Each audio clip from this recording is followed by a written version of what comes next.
Bonjour à tous, j'ai eu l'idée de vous montrer, mais clairement, ce qui se passe en moi quand je suis connectée à une énergie. Et rien de mieux plutôt que de vous mettre ça en mots, que de vous en faire la démonstration. Je vais vous montrer à quelle vitesse je me connecte et comment je reçois les informations. Et à la différence de ce que je fais d'habitude, ceux qui me connaissent se rendent peut-être compte de certaines choses, d'autres pas. Mais je vais mettre en mots exactement comment je ressens, vois, sens et vous dire exactement ce qui se passe à l'intérieur de moi. Ce qui va en soi représenter un challenge parce que celle qui va exécuter l'exercice, c'est ma partie médiumnique. Et celle qui va vous décrypter la situation, c'est qui je suis en tant que gentil être humain incarné. Donc, je vais devoir switcher dans mes états de conscience modifiés en passant mon temps à faire onde alpha, onde bêta, onde alpha, onde bêta. Et du coup, je l'ai jamais fait. Ça m'est venu ce matin l'idée. Donc, allez, on vient de me faire le plus joli compliment. On m'a dit, vous savez à quoi vous me faites penser? À joie dans vice versa. Trop bien. Alors écoutez, moi je vous propose de vous montrer ce que je vais vous demander. Regardez jusqu'au bout, c'est intéressant parce que moi je ressens ces choses-là, mais quand je me vois, ça m'impressionne toujours. Je vais vous demander, pendant que je fais cet exercice, je vais prendre la photo d'une personne et puis je vais vous dire exactement comment les choses viennent. Je ne peux pas vous montrer cette photo d'un point de vue de confidentialité. Je ne peux pas vous prouver qu'il y a bien un visage sur cette photo, toujours pour un problème de confidentialité. J'ai pris la photo d'une de mes clientes, histoire d'être dans une énergie que je connais. Et je ne fais pas du soin, donc je n'entre pas en traitement sur cette énergie. Vraiment, c'est comme si j'allais explorer cette énergie pour vous décrire comment je sens les choses. Et de votre côté, si vous êtes curieux, observez-moi. Là, vous voyez, c'est ma partie humaine incarnée qui vous parle.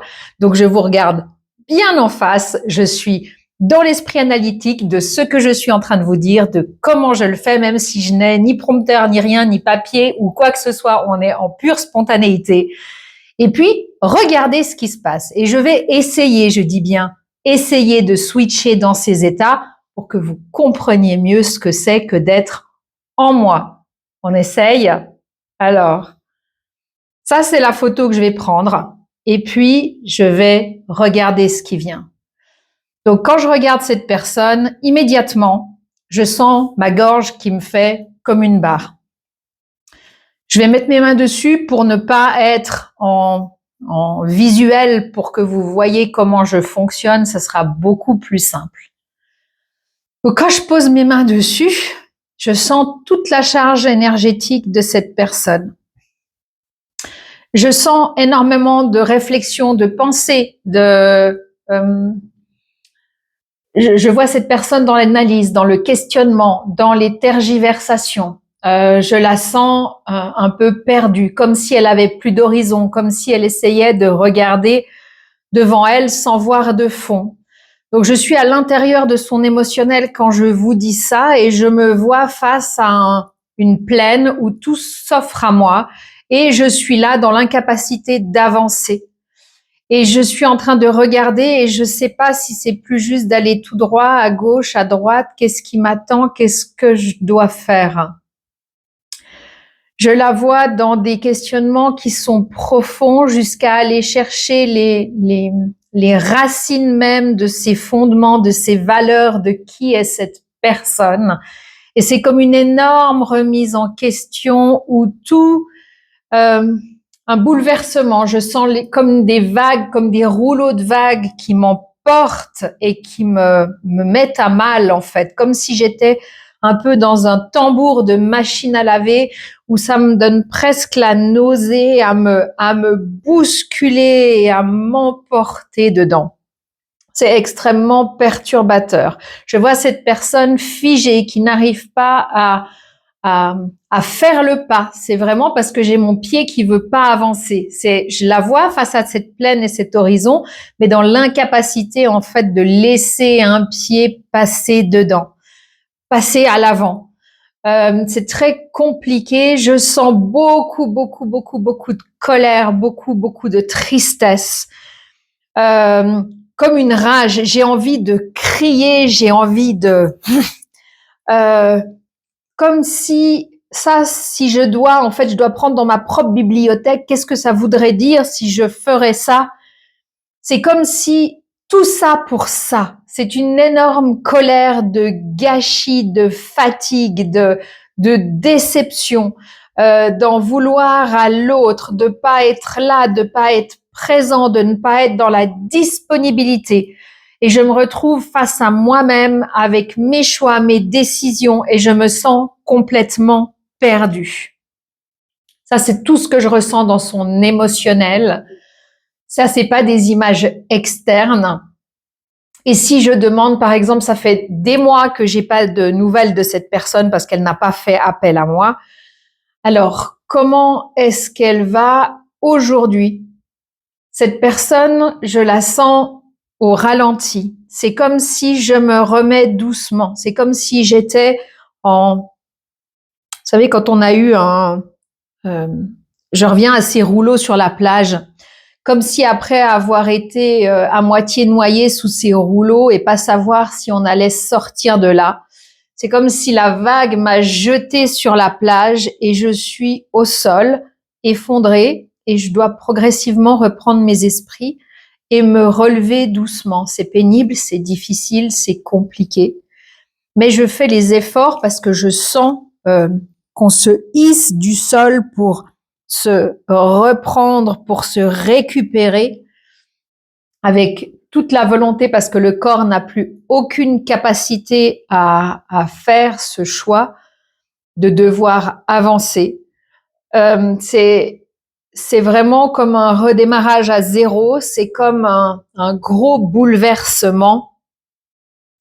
Et en fait, cette personne, elle est lessivée. C'est comme après un combat et elle est HS. Et pourtant, elle va mettre un pied devant l'autre. Elle va recommencer progressivement à avancer. Et puis, finalement, elle va reprendre un nouveau cours de sa vie et non pas la même vie qu'avant. Je vois une forme de renouveau sur plusieurs plans où en fait, elle va progressivement prendre ses marques, apprendre à savoir ce qu'elle veut, ce qu'elle aime, ce qu'elle a envie pour sa vie. On est vraiment dans un bouleversement parce que c'est très grand ce que je ressens, mais en même temps, on est dans quelque chose de positif parce que c'est comme si cette personne n'a jamais eu l'opportunité de le faire, mais comme si elle est dans un processus de renouveau, mais comme si on grandit, comme si elle devient adulte. C'est une adulte. J'ai vraiment tout un nouveau process qui s'est mis en place pour qu'elle puisse être elle-même.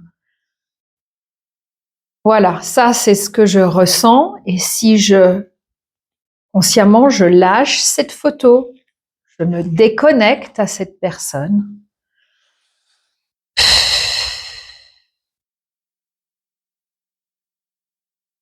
Je fais parfaitement la distinction entre mon émotionnel et celui de la personne dans laquelle je suis. Regardez, posez-vous la question ou partagez si vous voulez. Est-ce que vous voyez une différence entre quand c'est Claudiane en onde bêta qui vous parle et quand la médium est en action? Est-ce que vous voyez des différences? Est-ce que ça vous parle mieux, ce que c'est quelqu'un qui se connecte vraiment?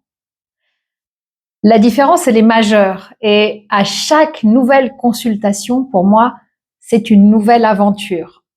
C'est pour ça que mon métier me fascine. Devenir d'autres personnes en restant moi-même, je trouve ça fascinant. Et sur le moment, pour ma part, comment je le vis en étant connectée, les pensées sont beaucoup plus rapides, les émotions sont beaucoup plus vives. C'est comme si tout d'un coup les pastels devenaient des couleurs intenses. Mon esprit va extrêmement vite. c'est comme une succession de diapositives, comme un film qui serait en accéléré, ou quand vous écoutez un message audio en x2, tout est accéléré. Et je dois vous traduire ça le plus rapidement possible. Et je pense que c'est pour ça que mon hypersensibilité, mon émotionnel est autant utilisé dans la transcription. C'est beaucoup plus facile de sentir à l'intérieur de soi plutôt que de voir juste un flash, comme on appelle en voyance. Donc moi, c'est pas des flashs, c'est vraiment des films où je suis actrice principale, où je suis dans chaque personne, dans ses situations, dans ses émotions. Et ça, c'est ma manière de fonctionner en médiumnité. C'est pour ça que quand on a l'idée qu'un médium, c'est uniquement entrer en contact avec des guides ou des défunts, je trouve ça personnellement extrêmement réducteur. Oui, bien sûr, c'est le cas. Comme vous savez, c'est pas ma spécialité, même si ceux qui ont déjà fait appel à moi pour ça diront mais si Claudiane, vous le faites, bon d'accord, pour certains ça m'arrive, mais c'est pas pour ça qu'il faut prendre rendez-vous avec moi. Donc, je suis spécialiste des relations, voilà comment ça se passe. Je ne serai ni plus ni moins que Claudiane et c'est la même que vous venez de voir que vous rencontrerez si vous venez au cabinet. J'aurai jamais la prétention ni l'envie d'ailleurs de prendre des décisions pour autrui. Je ne peux qu'éclairer ces situations, vous aider à mieux les comprendre, à les intégrer. Et puis voilà, je ne sais pas si vous avez regardé mes yeux, la manière où mon visage est différent, en tout cas dans mes perceptions. Je vais regarder la vidéo après vous l'avoir, après avoir fini l'enregistrement et avant d'y mettre en ligne. Et je vais aussi découvrir à quoi je ressemble à ce moment-là. Parce que quand je suis en médiumnité, je suis complètement enfermée à l'intérieur de mes perceptions. C'est-à-dire que quoi qu'il arrive en face, je suis hermétique par rapport à ça. C'est-à-dire que une personne en séance, par exemple, au cabinet, peut pleurer, faire des mimiques, lever les yeux au ciel, me regarder avec les yeux qui font avec les larmes, je vais même pas le voir en fait. Parce que je suis tellement focus sur mes perceptions que je suis là sans être là. En fait, c'est la médium qui travaille et Claudiane est en off, comme je l'ai déjà dit. Cette part de moi reste à la salle d'attente. Donc là, j'ai essayé de vous montrer ce que c'est que la réalité. Je vais visionner et puis si vous voyez cette vidéo sur ma chaîne YouTube et que vous avez un extrait sur Insta, c'est que je suis à peu près contente du résultat ou du moins que c'est représentatif suffisamment pour que je sois à l'aise pour vous le montrer. Mais vous me connaissez, c'est toujours des one-shots. Voilà, je vous souhaite une belle journée en espérant que ça vous a appris certaines choses. Puis tiens, le soleil est de retour. Donc voilà, c'est un petit clin d'œil du ciel pour moi, même si c'est totalement subjectif et simplement un nuage qui a passé. Très bel après-midi, je vous embrasse.